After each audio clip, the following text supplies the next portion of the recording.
One minute I'll be flying, I'll see people of Middle Eastern descent getting pulled, random selections, beeping through the machine. And then Ebola happened, and all of a sudden the focus shifted.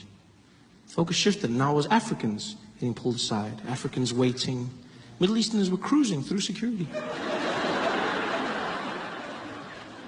And then almost as quickly as it started, it flipped back overnight. And I'll never forget when it happened. Right after the Charlie Hebdo attack in Paris. That attack happened, and almost the next day, Ebola wasn't a thing anymore. Middle Easterners were back in the spotlights. Normal service had been resumed. Because after Charlie Hebdo, I would walk through airports and no one gave a damn. They didn't care about me, where I was from, nor the bananas in my bag.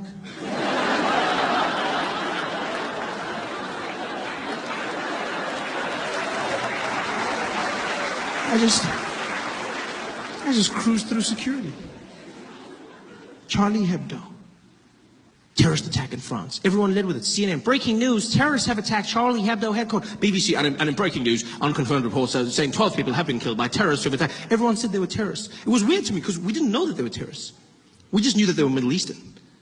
But immediately we went to terrorists. Because if you're Middle Eastern, that's a terrorist. That's the world we live in now. Yeah. If you're Middle Eastern, terrorism is your trademark. It's so crazy how easy it is to get people to hate a group of people. Because that's what happened. Charlie Hebdo, and then everyone started saying things about Muslims. These damn Muslims. We gotta stop Islam. That's what we gotta do. We gotta stop these Islamists. These Muslims. Now, I'm not saying all Muslims are terrorists, but all terrorists are Muslims. It sounds really smart, doesn't it? It sounds really smart. But it's not. It's stupid and it's hate speech. That's what it is. It really is.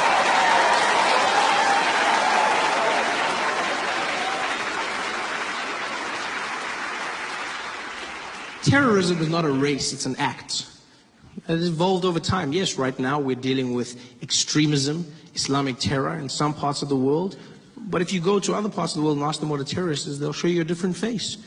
You go to England, 20 years ago, and you said, what was a terrorist? They show you a drunk Irishman. Right? I didn't need to say drunk, I could have just said Irishman.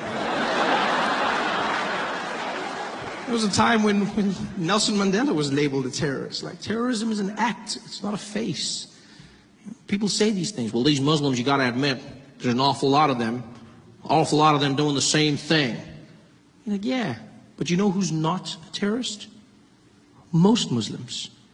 Yeah, most Muslims are not terrorists. I'm not even Muslim, but it gets to me because I'm like, most Muslim people are not terrorists. You know how you know this? Because we're still alive. Yeah. They've had ample opportunity to take us out, people. There's 1 billion Muslim people on the planet. They've had every chance. They could have killed us using those falafels they sell us after midnight when we come out of the club. They could have wiped us all out. But they're killer kebabs. They've had the means. It's so weird to see how prejudice is, the way people are labeled in the media, in society. Terrorism is not a race, it's an act. Most Muslims are not terrorists. Most Muslims are not terrorists.